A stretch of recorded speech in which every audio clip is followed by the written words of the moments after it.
So, if you run a business and you like to get local people, like you service local people, like they come to your shop or your location, or you go out to see them at their house or whatever, you get this question a lot, right? Which should you be using, Google or Facebook in the whole social media thing? Which is the best strategy? And I've done lots and lots and lots of work with both of these. I've been involved with handling local companies and things for years and years, and I thought I'd just give you my best answer to it. Please forgive me if this comes off as a little academic occasionally. I'm just going to try to give you the fastest rundown on how you can decide which one of these is the best thing for you based on my opinion. Okay, so just hopefully this will make some sense to you. I just threw these slides together because there's a bit of information to go over, but I want you to really understand it, okay? Because there is a pretty big difference on when you would use Google and when you use Facebook. I call that social publicity, but Facebook, social media stuff, okay? So first, let's get into it. Like, okay, so what is it? Google paid clicks? All right, what I'm talking about is when people search on Google for terms related to your business and they see your ads. That's all. So they search for chiropractor or auto repair or something like that, and that's your business. You put your, Google will put your ads right there. Now, there are people who are saying that Google's going away because of AI search, and there's some truth to that, but it's not going to go away anytime real soon, okay? So you got plenty of time. It's not like Google doesn't exist. Google's still pretty big, and the search thing still happens, and it's going to be a while before there aren't any ads on there, okay? So it's still very viable to have your ads, and a lot of people search every day on Google, right? And of course, you only pay when someone clicks on your ad, which is nice. So if your ad's terrible, it's okay. No one clicks on it. You don't get charged for bad ads like that. And also, the key idea here is that you're competing to reach people when they're searching for your type of business. So they kind of have some intent already going on there, and we'll talk about that in a second. All right, so that's what Google paid clicks is. And to kind of break down the good part of Google paid clicks is that people are looking for your type of thing. I mean, they're searching for back pain in Toledo, and you're a chiropractor in Toledo, that's your thing. Or I need a good auto repair place near me. That's where they're going to be. So that's not a bad place to be. There's a lot of intent there. Also, you get leads. Starting within just a few weeks, running a Google campaign takes a little while to warm it up and get it going. About 30 days later, you'll start getting your first leads in, people to call and follow up with and whatnot. So it's pretty direct, and you will get leads. And it's actually pretty easy to run the ads. All you have to do is choose your keywords and your negative keywords, like what do you want, what do you don't want. And once you make those decisions, you actually have AI do that for you, more or less. It's pretty easy to get it right, and you just kind of hop right into the advertising there. Now, on Google Clicks, the other side I call it the ugly. The ugly side of it is it's auction style, which means you're bidding for every click, which means that everybody else who wants to reach that person, whether they're in your market or there's some big giant company somewhere, they're all bidding for that same click because there's only so many clicks. And so it makes it kind of competitive. The old joke in the Google auction world is the only person who wins every auction is the auctioneer, right? So Google has set up this way so that it does maximize the cost per click. Doesn't mean it's too much for you. It just means they're getting as much out of it as they possibly can, as you would expect any big giant company to do, right? The other downside is you have to wait for someone to search. So today, if there's only 5 people who search in your area for your type of service, that's all there is. You can't get any more than 5 clicks. You can't get them. There's just not there to be had because you're not really reaching out. You're waiting for someone on their own to go, oh, I need this help, and I don't know anybody to call or who to go to, so I guess I'll just go to Google and search it for myself, right? So you're kind of waiting for that a little bit. So the volume can be tricky. Just, that's just the truth of the way search works.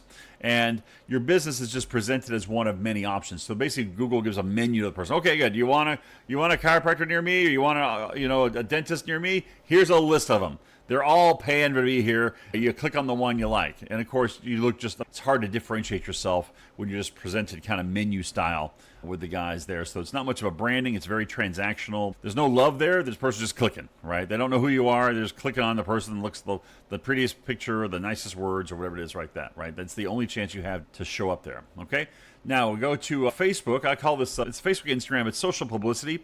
So we're using social media, right? Here's the definition I have for it. Uses social media to introduce your business to thousands of targeted people in your area to build awareness and familiarity before most of them need you. So this is good old-fashioned publicity. It's not really advertising. You're just getting your name out there And so people know who you are, and they become familiar with your name. And familiarity breeds trust. So they tend to trust the one they know, even if they've never been there before. They at least have heard of you before. It makes it a lot easier. The key idea behind social publicity is that best known beats best. If you're the best known whatever in your town, you're going to get more of the business just because more people know who you are and they come to you. So that's the basic concept of social publicity, which is usually done on Facebook and Instagram.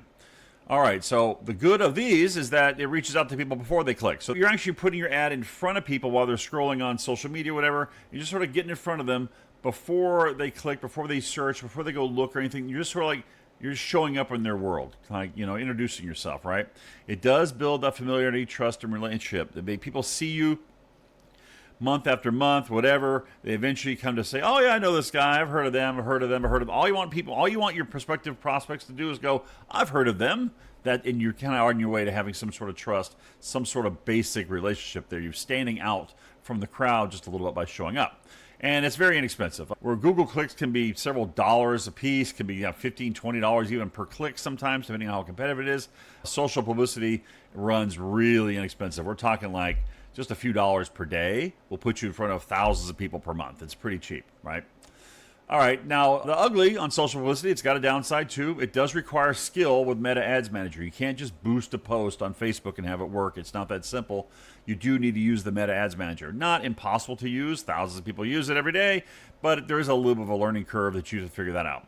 You also have to set up your social accounts fully, right? So they've got to be completely filled out. You got to have everything added there, all the little questions they ask, the pictures put up. It's got to be a fully thing, and it's got to be posted to a couple of times a month, at least like every now and then, to show that it's alive. So it takes a little bit of maintenance on that side there. Not hard, but you do have to set up right and then do that. And then generally it's going to take you between 1 and 2 months before you start building up that audience awareness. People have to see you not just the first time, but the third time, the fifth time, the 20th time. It takes a while, or they just don't need you, right? It takes a little while to build up a head of steam on those. We counsel people who are doing social publicity to give it 3 months to mature before you're starting to see a full roar, okay? So here's what you choose. So if you choose Google Clicks if you are equipped to respond quickly to leads. Like when leads come in, you got to call those things right away and follow up with them persistently. It does take a bit of persistence, but if you've got staff who can do this, or you can do this, it's not a real problem. It's just a job you do. And if you must have results in 30 days, like you need it now, okay, you're going to start getting leads within probably about 20, 30 days on Google.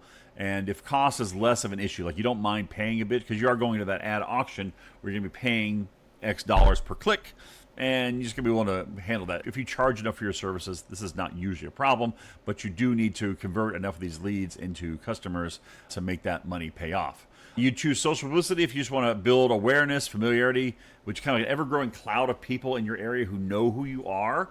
And this is a cumulative thing, where Google Clicks is not cumulative at all. You run your ad today, you get a click today. If your ads turn off, they turn off. But social publicity is kind of a long-term plan. You're thinking, okay, I want to build a relationship with everybody in my town. I want 25,000 people in my area to know who I am and what I can do for them and how to reach me when they need you. Because they're not going to contact you until they need you. You're not going to get leads like you do with Google Clicks. You're just going to have the phone ring, and the person's been seeing your ads, your introduction, your publicity. They've been seeing your publicity for weeks or months, and they say, oh, now I want to call you. So they call you in, so you basically answer the phone there, okay? So that is generally the difference between the two. Hopefully in this little presentation you spotted like, oh yeah, that's me. I want that. That's for me. That's not for me, okay? If you thought social publicity is the way to go, we used to do Google Clicks in my agency. We no longer offer that service. We actually do social publicity almost exclusively now. And that's at the Customer Factory if you want to find out more about that. Or if you just want more free training on it, go on over there too. I got resources and downloads and all kinds of stuff. Go and help yourself, and I will see you in the next video.